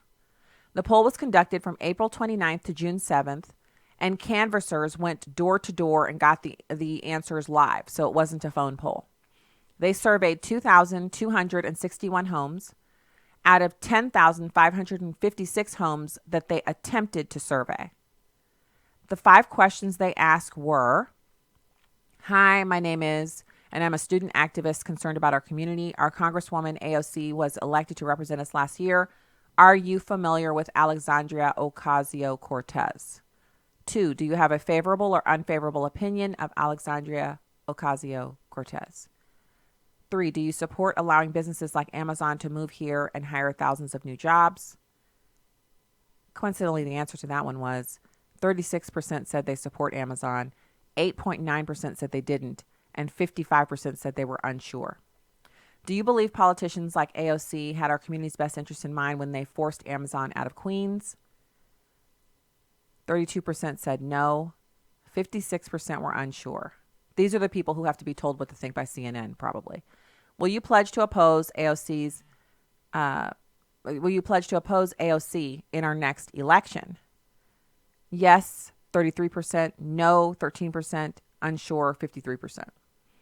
Out of the near 60% who are familiar with AOC, just over half of them do not like the job she's doing. So this is an interesting poll. I'm sure she's got somebody on her campaign who's read the story and they're pouring over the results and they're going to go after that 55% who are unsure. It's just weird that number is so high. Are these people who don't watch normal television or normal cable TV? like, what is the reason why they would be unsure at this stage of the game? She's been there for a while now. Like, she's actually making her mark, and she's on TV a lot. So it's hard to believe they're so unfamiliar with her. All right. So here is former New Jersey Governor Chris Christie talking about how Alexandria Ocasio-Cortez must be made to explain how she plans to pay for $15 minimum wage, tuition-free college, and universal health care. And I think this is one of his best like TV appearances in a while. And he's usually pretty good. I mean, no joke. But this is one of the best questions I've ever heard him ask, because he's actually speaking to the moderator of the panel that he's on. She was on earlier before he did his hit, and he's live in studio. And he's calling them out on the fact that they let her come on and spew all this rhetoric without asking her how. How do you pay for it? She's never been made to answer. I just wonder what kind of a meltdown would she have if every time she came on TV and started spouting this nonsense, people asked her just a simple question: why? How much will it cost? What are the unintended consequences? Here he is. It's number 2. Well, listen, I think she doesn't know how to do math. That's for certain. And what, in terms of the calculus on impeachment? No, not on the calculus on impeachment. On what she was talking about at the end regarding billionaires. And, she wants everybody to have all of these things. But she herself has been so off on the math of what these things cost and what it would take to tax those things, and is it even possible to provide them? I mean, the fact of the matter is, she is someone who's having a great experience at the moment, and it happens a lot in American politics, but no realism attached to it. She wants she wants tuition-free college. She wants $15 minimum wage for everybody. She wants health care for everybody. I mean, these are all things that cost trillions of dollars, and she has not once expressed a mathematically feasible way to pay for them. Now, that's okay when you're campaigning for something, but now you have the office, and you have a responsibility to do it. If you're going to have her on a show like this, she should be asked about how it works. And she wasn't asked that this morning, John. And as long as she's not asked those questions, we're going to continue to have her moment. But at some point, you have to govern. So, first of all, she's governing now. As inept as she is at it, she's governing now. She has responsibility on committees. She's actually been asking people questions, like I've just been cringing and listening to the ways that she talked to people like bank executives. And I'm not saying that bank executives are some kind of protected class and they can't be asked hard questions. You guys know me. You've heard people come on this show. And I don't care if it's, it was an honor for me to get to interview Eric Trump twice and Ann Coulter twice. You guys know when they come on, I will gush and I will be so excited to talk to them, but I will also ask them hard questions. And that is why we continue to bring on any liberals who will come, any liberals who will join us. We bring them on and we talk to them. And I know in the first year or so of this show, I was like a fire-breathing dragon and I used to really get into people. But now I'm trying to get a conversation with them so I can understand not just where they're coming from, but how they think they can accomplish the things that they're promoting. Whether it's supporting Joe Biden or the $15 an hour minimum wage, or yesterday we had Rita on from Convention of States, which I'm not one of those people who supports an Article 5. But she came on and shared a lot of information. And if you're in the listening audience and this is something that you care about, you got to hear from her mouth what they're planning to do, what they hope to accomplish over at COS. So, this isn't about shutting down conversation or keeping people from sharing their ideas. And woe be it for me to decry someone's moment, just like I've been excited to see Candace Owens and what she's been able to do, speaking to groups of Americans that I'm not able to touch, that for whatever reason, they don't watch my videos, but they watch her, they listen to her. I'm loving that. I think it's interesting that Ocasio-Cortez has such a very low information base, but she's still able to get all of these TV hits. She's on the Sunday shows, for goodness sakes. You know how hard it is to get on the Sunday shows? I mean, if you think I'm crying from the back nine and I don't have any reason to ever expect to do something like that, I encourage you to go to stacyontheright.com and read my bio. I have some accomplishments. I've been around a while. I've never been on this Sunday this week or whatever they call the Sunday shows. I've never. And, Brian Stelter follows me on Twitter. Quite a few people that, they follow me on Twitter. White House correspondents, whatever. So it's not like they don't know I exist. For her to get to go on there and then not be informed and just say whatever she wants to say and not actually be made to prove anything. It's journalistic malpractice. All right, we'll be back with Blair Ellis. Stacy Washington, stay there. 80% of the time, an abortion-minded mother who views an ultrasound or sonogram of her baby will choose life. Here's the story of Candace. The sonogram sealed the deal for me. My baby was like this tiny little spectrum of hope. And I saw his heart beating on the screen. And knowing that there's life growing inside, I mean, that sonogram changed my life. I went from just Candace to Mom. Thank you to everybody that has given these gifts. You guys are giving more than money. You guys are giving love. There are currently preborn centers which do not have an ultrasound machine. Would you sponsor a machine today? Dial pound 250 and say keyword baby. That's pound 250 and say baby. Or go to preborn.com. That's preborn.com. Your love could save a life.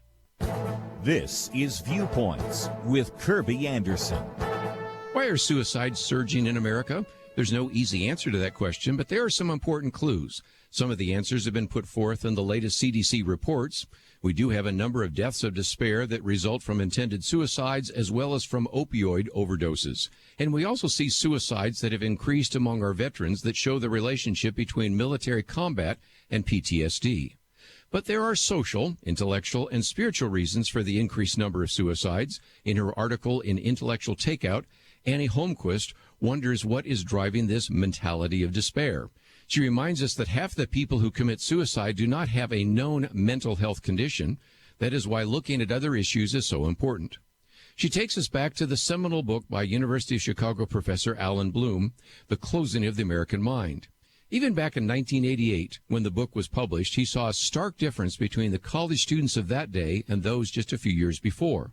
They were superficial and continually indulged in cliches. They didn't reason on a deeper level and were disenchanted with the world. Believe me, if that was true of the college students in the 1980s, it is really true of the current generation of young people. They have grown up in a world of memes and cliches. They came of age in a world that long abandoned moral values. The recent discussion about D-Day and the greatest generation led many to suggest that the current generation might not be up to such challenges. Sadly, this generation is growing up without any appeal to moral and biblical values. They don't have anything to live for because they don't believe anything would be worth dying for. Suicide becomes an option when life is sterile, superficial, and soulless. I'm Kirby Anderson, and that's my point of view. For a free copy of Kirby's booklet, A Biblical View on You can download episodes of Stacy on the Right from the podcast page on AFR.net or UrbanFamilyTalk.com. Now, back to the show on American Family Radio and Urban Family Talk. Hey there. Welcome back to the show. Stacy Washington, host of Stacy on the Right here on American Family Radio and Urban Family Talk. It's my pleasure to welcome our next guest, Blair Ellis, frequent guest of the program. She's the RNC National Press Secretary. Blair, thanks for joining us today. Good afternoon. Thanks for having me on. I'm kind of pumped up because there's nothing better than seeing President Trump, and he's got 100,000 people who've RSVP'd for his campaign launch down in Orlando. So they're camping out in tents and they're enjoying themselves. It's like one of those things where they'll be like, remember when we camped out outside of the president's launch rally, 10 years ago, and we camped out and we had this much fun. Then they'll get their little pictures out and, or maybe they'll have it on some digital little thing. Totally. Yeah, that's what's happening. Totally. And Joe Biden, Blair, I think he had 90 people. He couldn't even crack 100. I know. And the chairwoman made that exact point earlier this week. I mean, the sheer size of crowds that Trump continues to pull out to these rallies. I mean, it's astounding. We're 2 years into this, and he's still bringing in these massive numbers to these rallies. And some of these newly announced Democrats or Democrats that are kind of new to the limelight, could never bring these in. And even those who are like, the Bernie Sanders who's, been around for several cycles and are familiar faces, they couldn't bring this sheer number of people, enthusiasm, and excitement that Trump continues to bring to his rallies. We've seen over 100,000 supporters registered for tickets for this relaunch today in Orlando. And to the point you made, people have been camping out for the last, 40-plus hours leading up to this event. They've stood in the rain and the heat down there. I mean, these people are pumped to see their president, and I just think that is such a testament to what we're experiencing across the country right now. Yeah, I think it's fun. I think it, well, and it's also like, I don't think it's a stretch, Blair, to say that if 100,000 people are willing to camp out, come early, RSVP, go through what they have to go through to get in that building, get in that hangar, get within earshot of the speakers from the podium where the president will be speaking, they're probably going to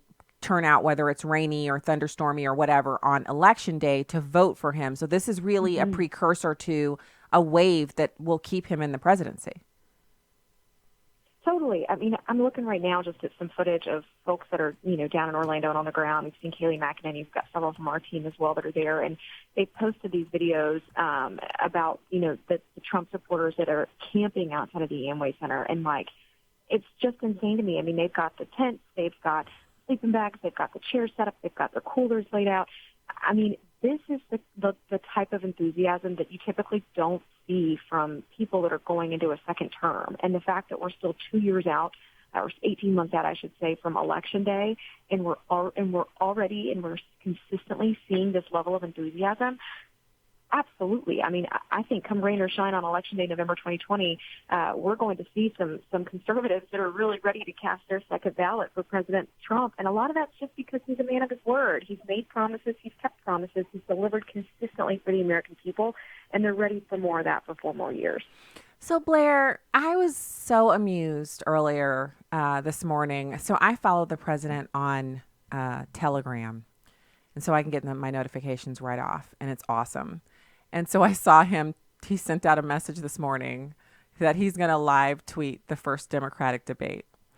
Now, I have done this many times before, Blair, where I live tweet, and it's so fun because the reactions, people who normally are silent on Twitter, they just read it, they tweet back during the debates because it's an event. It's like going to a game or something where you get, everybody's weighing in.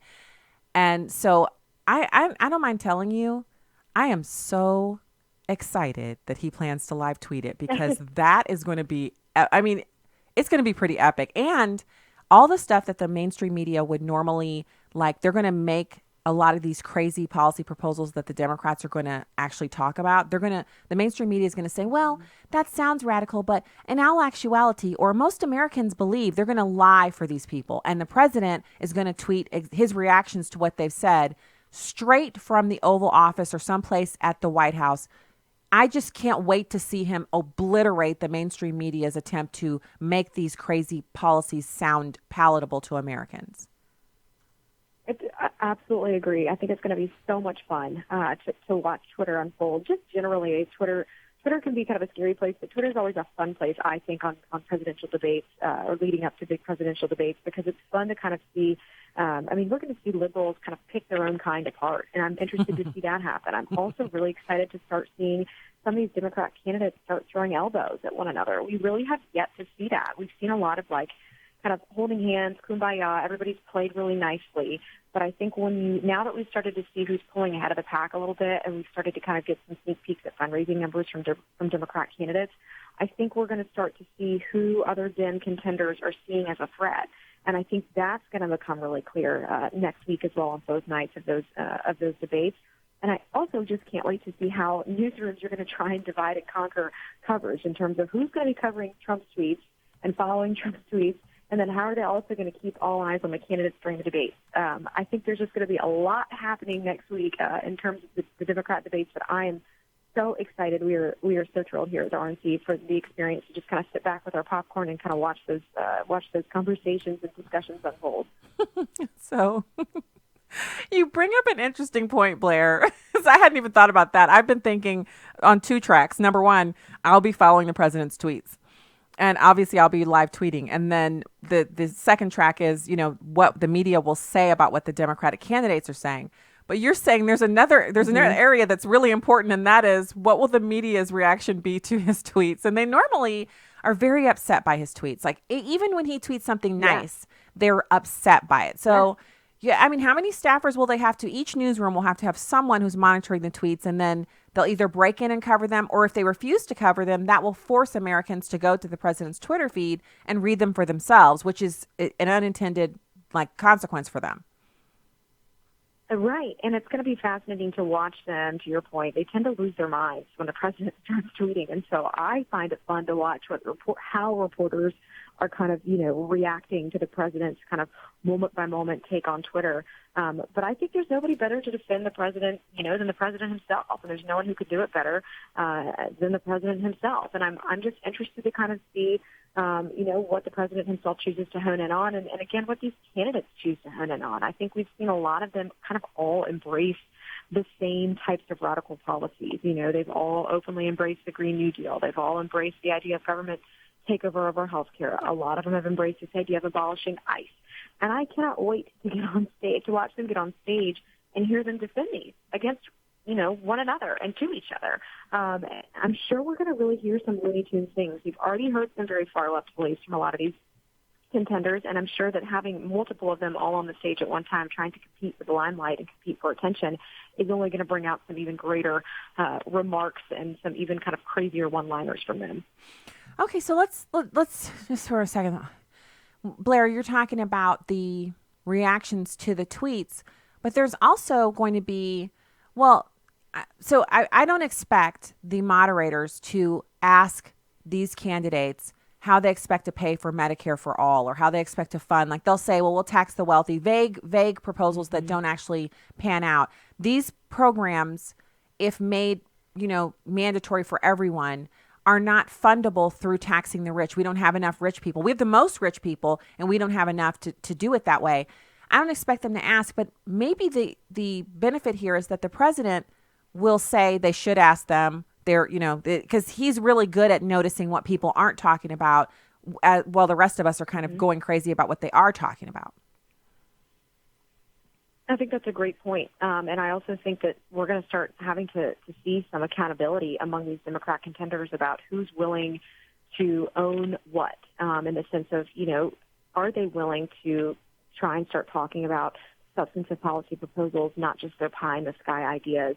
Are they willing to start talking about how to pay for things? That tends to be a big theme with Democrats nowadays, is let's lob these pie-in-the-sky proposals like the Green New Deal in the air, or Medicare for all in the air, or government-funded college, free tuition for everybody, and yet there's no actual teeth to these bills. There's no ways to actually pay for them, and that's a big problem.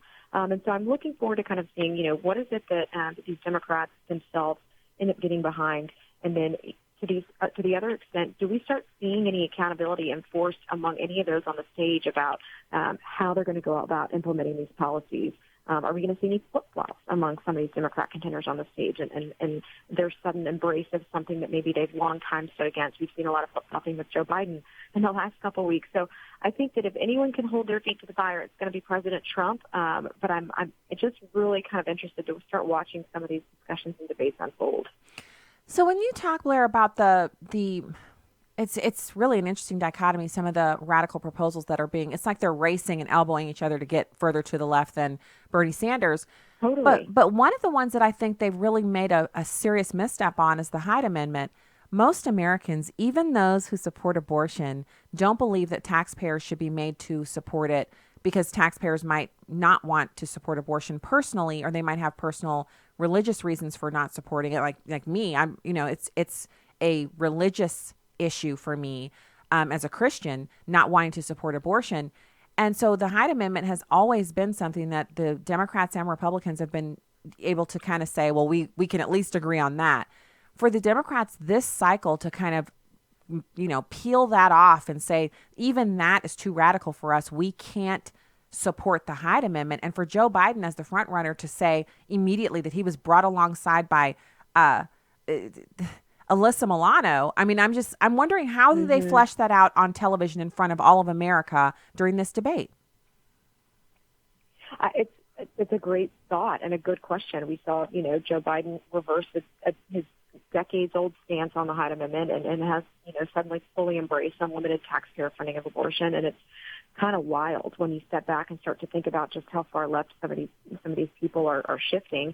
And I think that there's also a really interesting dichotomy between candidates like Joe Biden or, Bernie Sanders that have been in the political limelight, been in the spotlight for a little while, that have kind of a history of voting a certain way or believing in a certain thing. And then nowadays, with kind of these newcomers in the race, whether it's your Kamala Harris or your Pete Buttigieg or your Cory Booker, they're kind of forcing these candidates that have been around for a little while to reevaluate their long-term stances on things that, to your point, used to be very kind of mainstream, or very kind of common sense. And they're suddenly being pushed out of the common sense box into this extremist box. And so there's also a part of me that's interested to see when you have some of the kind of new political blood, so to speak, on stage with some of the old-timey contenders like the Joe Biden. How does that play out? And what do we start to learn about some of these candidates in the direction in which they're being pushed with regard to the Hyde Amendment or with other policies, too, in terms of environmentalism or health care, et cetera, et cetera. But I just think the dynamic of having all of these people on the stage, over 2 nights having all these people on a stage where they're really forced to debate with one another and to present themselves as why they are better than someone else is going to really stretch them. And I'm really interested to see who they end up all gunning for, because I think that to me shows who they already are seeing as the biggest threat. So when we talk about all of the different issues and I haven't heard any workable policy proposals from them. I have, on the other end, heard a really nice, just a kind of bevy of ideas coming from the president.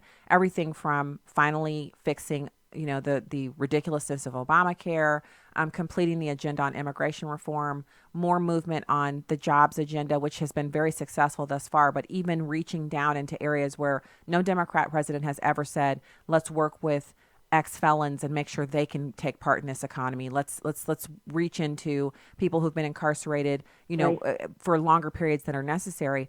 I just think it's been such an amazing journey so far to watch the president capitalize on the things he was able to get done, like the tax reform package, and to even move forward with those things, the judges, the appointment of the judges. It's just been really great to see. And he does have a actionable agenda moving forward for the 2020 race. I don't see that from the Democrats. Truly, no, you don't at all. And I think that's one of the key differences right now between, just Democrats, period, and President Trump. It's that there's no vision. Democrats have yet to put forth any kind of vision, any kind of plan, any kind of concrete policy that they want to see enacted, aside from their just general, willingness to obstruct and resist the president at every turn, and pedal forward, baseless investigations for the next 2 years. They don't have an agenda. And I think what we're seeing on our side is that when we're crisscrossing the country and we're talking to voters, one of the things they love the most about this president is that he is so results-oriented and he's very results-driven. And he's somebody that had a long laundry list of ideas and things he wanted to accomplish back in 2015, 2016, many of which were laughed at by outsiders saying, there's no way this guy's going to be able to come in D.C. and do all of this stuff. And he did. He came with a vision, and he's knocked them all out. I mean, we've seen his work with the judiciary, appointing 2 Supreme Court justices. We've seen his efforts with immigration and building a wall. We've seen his efforts with tax reform on the economy. This is somebody that had a clear vision, and Americans respond well to that. And that is something that Democrats are going to have to wake up to. And I'm fine if they don't. But that is something that Democrats are going to have to wake up to. The American people want results, and that's what they're getting with President Trump. That's what they're getting with Republicans in Congress. I love it. I think you just articulated that. And it's very clear that one side has proposals that there may not be as, like movie star glamorous, but they're workable. So it's something that can actually happen. And the other side has things that they sound unicorn fantastic. They sound like cotton candy and rainbows and, riding on My Little Ponies. It sounds fun, but it can't work. And so, grown-ups in the room are like, well, I'll take the straight glass of water because I need water to live. The other stuff looks great, but it might kill me. We've got a clear choice to make. And I'm just so excited that we get to have you come on and kind of expound on all of this and kind of point to what's going to be a really fun night tonight. Blair Ellis, RNC National Press Secretary, thank you for your time today. Thanks for having me on, Stacy. All right, talk to you again soon. So we can take calls next segment. We have call lines open at 866-963-2037. And I will be back to wrap up with all of this information. State Department identifying 30 security incidents with the Clinton email probe. You'll hear that audio coming in from the break. Stay right there.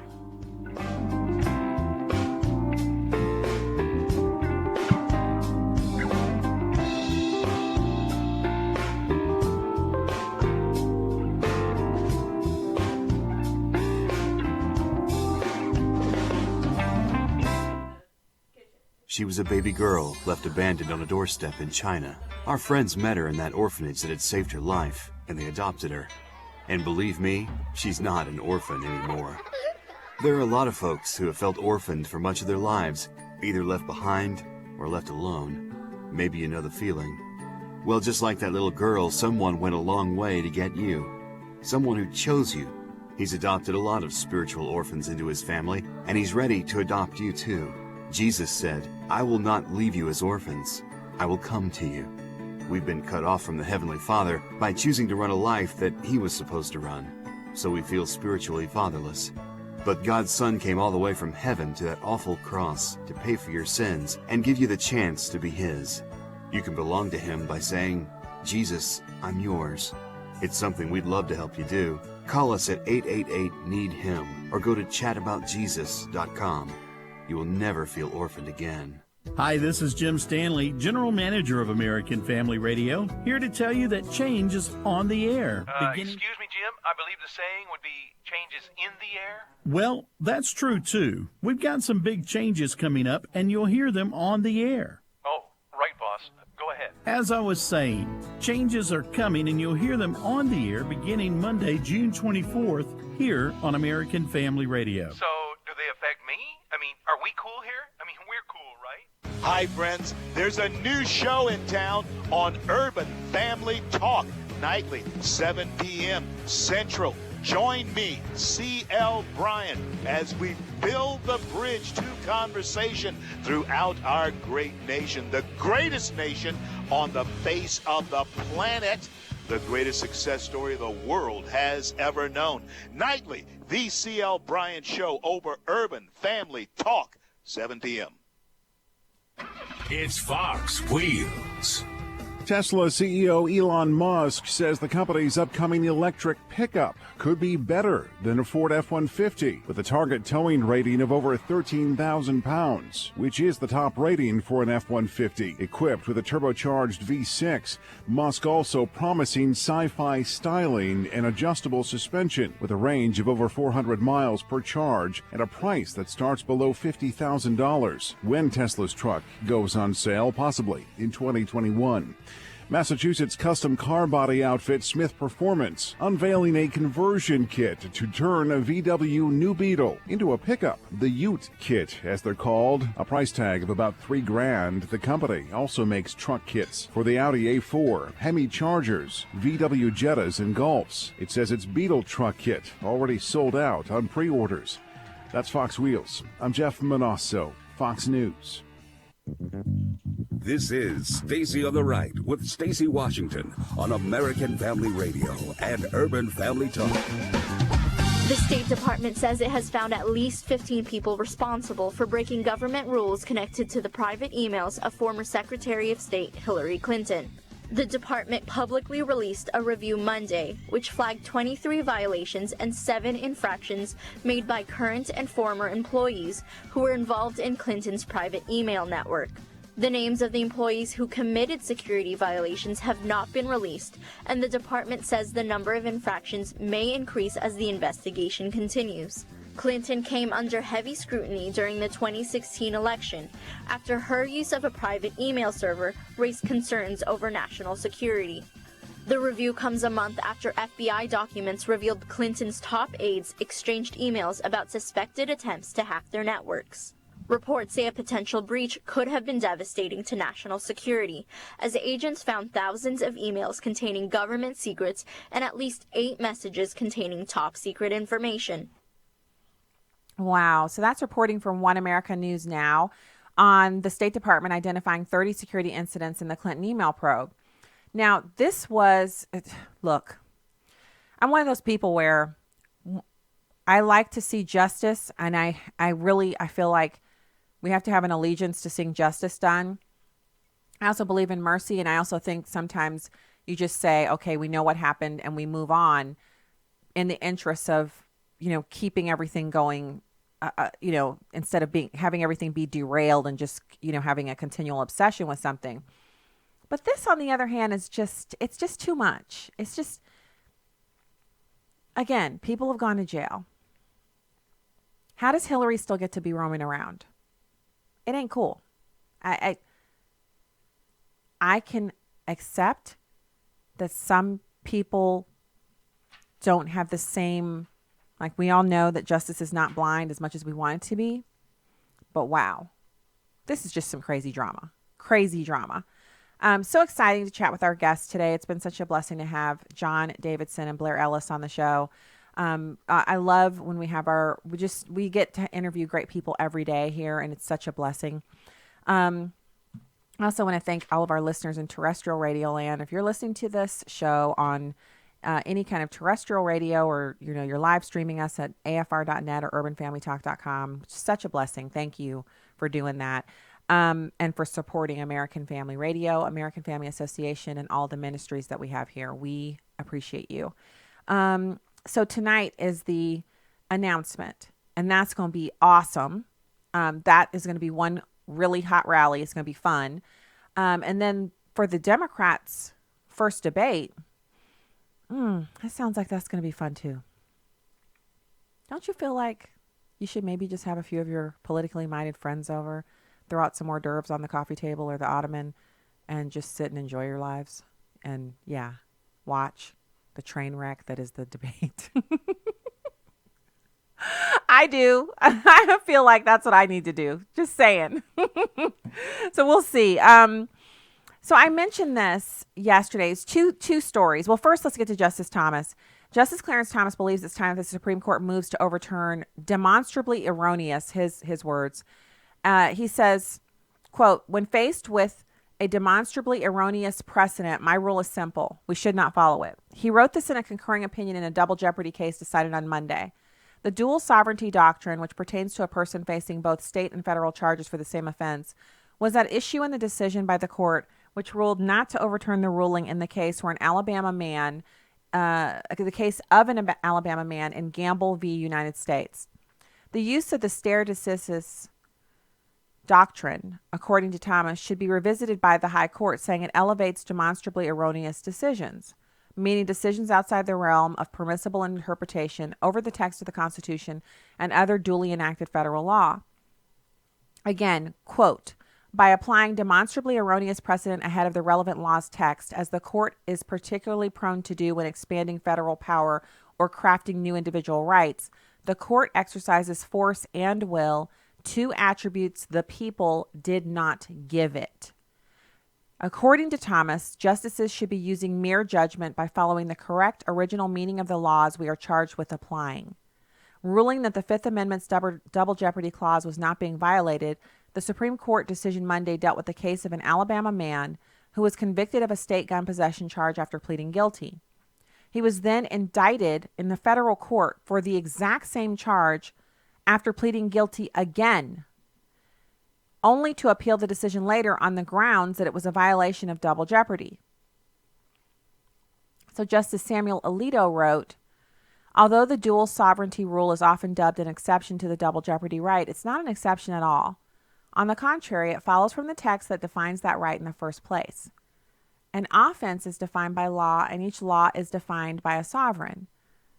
Alito further wrote, explaining that multiple prosecutions for the same offense are banned under the double jeopardy clause, but adding that where there are two sovereigns, there are two laws and thus two offenses.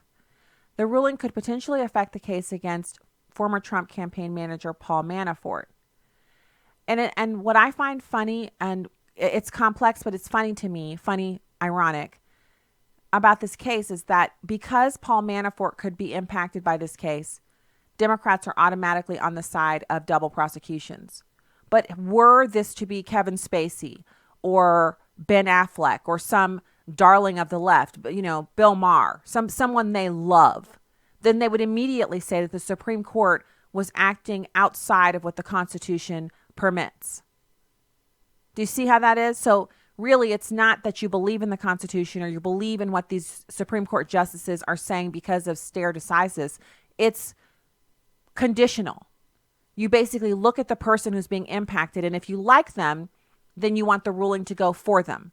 And if you hate them because they're a Republican and they must be hated with the hate of 1,000 suns, you must pour out your hate upon them. You must drive their women and children before you in defeat. You must be angry at them at all times. You must never let them eat or pump gas in peace. These people must be routed. They must be run out. They're immoral. They're bigoted. They're phobic of everything good and holy. They must be destroyed. And therefore, instead of taking rules and laws and saying, I agree with this law, I disagree with this law, you say, who's up? Who does this law impact? Oh, Paul Manafort? Well, we hate him because he's with Donald Trump. So we like this double jeopardy. We like the Constitution being flouted and the Supreme Court finding that there are two separate sovereigns. When we know in other cases, and I'm not a lawyer and I don't play one on TV, but we know in other cases the Supreme Court has found that the federal jurisdiction trumps the state jurisdiction. The Constitution actually outlines it. In cases where federal law and state law disagree, federal law supersedes. Accordingly, it would seem that if you've already been tried in state court, unless the federal court is going to vacate that decision, they would not try you on exactly the same charge. But apparently, they will be able to do so. And liberals will sit back and they'll rub their hands together gleefully because they've got Paul Manafort now. He's going to go down. He's going to go down for twice as much time. And whatever time he doesn't spend in state and local, the feds will get him. And so they'll feel satisfied. Until, as justices so often want to do, the shoe is on the other foot and it's some Democrat getting zealously prosecuted by state and local authorities and the federal government. And then they'll be back at the Wailing Wall and they'll have the ACLU bring this case back up and they'll say, this is a clear case of needing to overturn a incorrect ruling by the Supreme Court of the United States. You know how quick they are to say the Supreme Court can be wrong if the Supreme Court goes against what they want. Fascinating that Justice Thomas would delineate this in this way. He's so reticent to speak out on some of these issues. And so, well, there it is.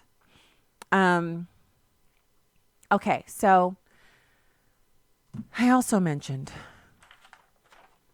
and this is pretty interesting, the solar panel folks, the people who believe in the green energy, the AOCs of the world, empty-headed nincompoops they may be, but there they are. They always talk about solar panels and wind turbines being the future. And how if we could just get wind and solar everywhere, we wouldn't need that dastardly, mean coal-fired electricity anymore. Well, it turns out that solar panels and wind turbines are actually making electricity significantly more expensive for all of us. This is the conclusion of a major new study by a team of economists at the University of Chicago. Renewable portfolio standards significantly increase average retail electricity prices with increases of 11%. That's 1.3 cents per kilowatt hour for my engineers and number crunchers out there. 7 years after the policy's passage into law, and 17%. I'm sorry. So renewable portfolio standards significantly increase average retail electricity prices by 11% 7 years after passage and 17% 12 years after passage. Now, these are economists who wrote this. The study, which has yet to go through peer review, was done by Michael Greenstone, Richard McDowell, and Ishan Nath. It compares states with and without an RPS. It did so using what the economists say is the most comprehensive state-level data set ever compiled, which covered 1990 to 2015. So the cost to consumers has been staggeringly high All in all, 7 years after passage, consumers in the 29 states had paid $125.2 billion more for electricity than they would have in the absence of the policy. So people are paying more for electricity and they're not getting anything extra. It's not like the people who pay more are getting supercharged electricity. It's not like they're getting anything extra or better than the rest of us who don't have an RPS and are paying less. They're just being made to pay more because of bureaucrats. Bureaucrats who honestly are never held accountable for whenever their policies fail. Now, bureaucrats aren't even held accountable when they propose policies that are unworkable, like AOC, never made to explain how she's going to pay for all of these pie-in-the-sky unicorn policies. You know, if we could all ride My Little Ponies and just spend all day combing Barbie hair and watching television and singing songs, we would. If there was a way we could all do it and still have heating and cooling and food and money for educations and mortgage payments and, you know, purchase a car, you know, do whatever you need to do. If we could all just, you know, sniff unicorns and gaze at rainbows and just Medicare for all, free college for all, free K through 12 education for all, any immigrant from anywhere around the world, everybody, all 7 billion people living right here in America, all of us having enough land and apartments and condo space and whatever we want. If we could just do all of that stuff and nobody was ever evil and nobody ever did anything wrong and nobody ever had to be brought to justice for, you know, breaking the law, no one ever killed anybody. If we could actually pull that off, why wouldn't we have already done that? Why wouldn't we have already done that, liberals?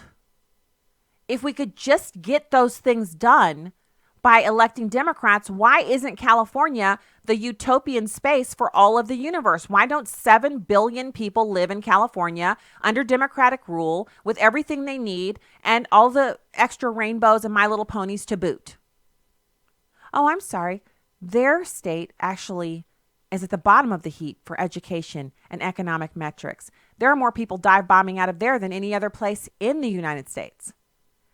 And we're supposed to adopt the policies that they're currently adopting for the rest of us? It's like AOC and her friends over on the Democratic side. It's like they go find the worst thing in the world and they're like, let's make everybody have this. I mean, have you ever been around somebody like that where everything's going fine and you're living your life? Maybe you're on a committee or something. And everything on the committee, I mean, it's not perfect, but you're doing okay. You know, things are working. Things are getting done. You have the occasional snafu, but you're working with people. You're fine with it. And then someone begins to suggest things. They want to make some changes. They've had some ideas. They've been stopped in the Walgreens or whatever by somebody who has ideas and they're passing those ideas on. And when you start to share them, or they start to share them and you listen, you think to yourself, this doesn't sound workable. Or someone who's been on the committee since day one says, we've already tried that. When we try notifying parents in that way, here are the breakdowns that occur. And so we stopped doing that 4 or 5 years ago because it just doesn't work. And then the person who's bringing these wrong-headed ideas begins to spout off about how new ideas aren't respected. They don't feel like they're a part of the group. They don't have to, they're not allowed to just share. They want their ideas to be respected. All that stuff, emotional rhetoric. And so a bunch of people on the committee who are easily swayed by emotions begin to say, you know what, you're right. We should give her ideas a try. And so in spite of the learned opinions of those who've been there for a while and have seen this kind of proposal not work before, the committee decides to go forward with it. And then when mayhem ensues, they want to blame, you guessed it, the person who was there the whole time who said, we shouldn't do this. What I have just described to you is a microcosm of what the left does every single day. How they're able to get votes for their nincompoopery is beyond me. So a few seconds ago, I said sniffing the unicorns. I meant to say riding them. Joe Biden infecting the brain, guys. Joe Biden is the one who sniffs the hair of the people and probably the unicorns. All right. That's the show. I'm out of here until tomorrow. God bless you. Stacy Washington, StacyOnTheRight.com.